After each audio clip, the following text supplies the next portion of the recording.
Welcome to This Explainer. Today, we're unpacking something absolutely crucial, and frankly, pretty urgent when it comes to the modern workplace. We are officially deep into the transition toward a skills-based, AI-driven economy. And the old rules of the game? Yeah, they've completely changed. It's no longer just about what degrees your team happens to hold. It's all about a concept called talent velocity. We're going to break down exactly what that means, why the smartest organizations are completely obsessed with it, and how blending cutting-edge tech with deeply human skills is your ticket to coming out on top. Let's get right into it. Here's our quick roadmap for today. We'll kick things off with the talent velocity gap. From there, we'll explore the human and AI edge, dig into some core career readiness competencies, look at the magic of blending formal training with mentorship, and wrap up with actionable strategies you can actually use. All right, Section 1, the talent velocity gap. The clock of AI disruption is ticking, and skills are shifting faster than most companies can even process. I want you to ask yourself a tough question right off the bat. Is your organization truly keeping pace right now? Because the gap between companies that can adapt to AI and the ones that just can't is widening fast. In fact, it's becoming the defining divide of our entire economy. We're moving at such a breakneck speed that your traditional yearly planning cycles are practically obsolete. And here is a pretty jarring reality check.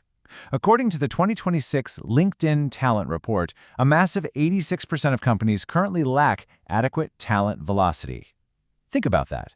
Almost 9 out of 10 organizations are actively falling behind because they can't deliver the needed mix of human and AI skills to keep up with market disruption.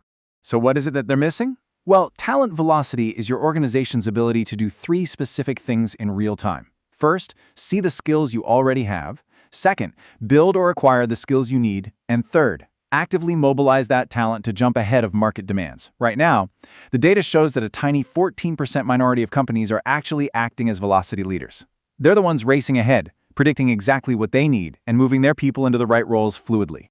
Which brings us to Section 2, the human and AI edge. What is it that sets that elite 14% apart from everyone else? There's a really stark contrast between the velocity leaders and the laggards. The leaders? They don't just throw a bunch of AI tools at their employees and hope for the best. Instead, they use shared HR data to build a dynamic, real-time map of their workforce, and they use AI-powered development to hyper-accelerate learning. But crucially, they build a culture of psychological safety. Employees actually feel empowered to take risks and experiment without panicking over failure.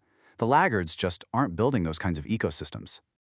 Now, you might assume these velocity leaders are just going out and hiring armies of AI engineers, right? Actually, it's the exact opposite. Alongside those technical skills, velocity leaders show a 1.6 times higher adoption of highly in-demand human skills. We're talking adaptability, relationship building, and communication. In fact, 93% of these leaders say human skills are more important now than ever before. It's the combination, the human plus the AI edge, that actually wins.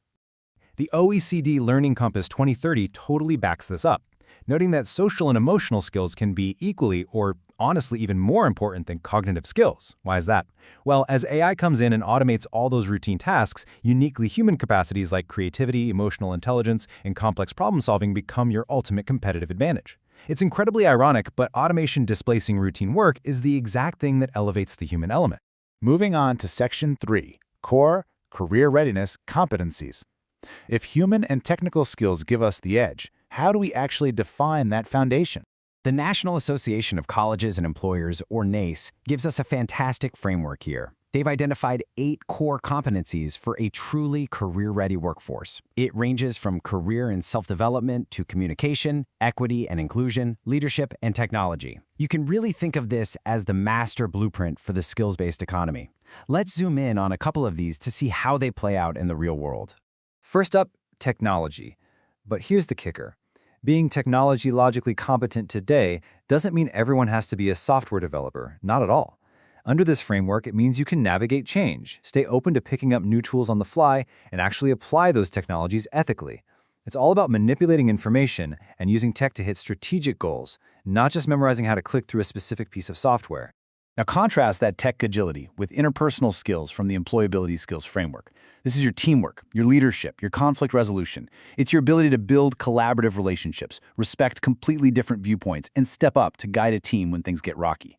You could literally have the most advanced AI in the world at your fingertips, but if your workforce doesn't have the interpersonal skills to communicate the insights or lead a team through a transition, that tech is basically useless. And then, of course, there's critical thinking. Coursera and the World Economic Forum classify things like this as higher cognitive skills. They are insanely in demand because they require real creativity, sound judgment, and complex problem solving that an automated task simply can't pull off. Critical thinking means you aren't just taking an AI's output at face value. You're analyzing it, you're sniffing out biases, and you're making strategic calls based on deep human context. That takes us right into Section 4, blending training and mentorship. Okay, we know exactly what skills we need, but how do we successfully instill them in an adult workforce? Let's talk about how adults actually learn.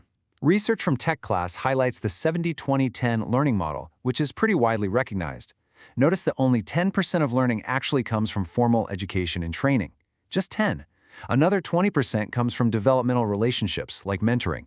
And a massive 70% comes from sheer hands-on experience.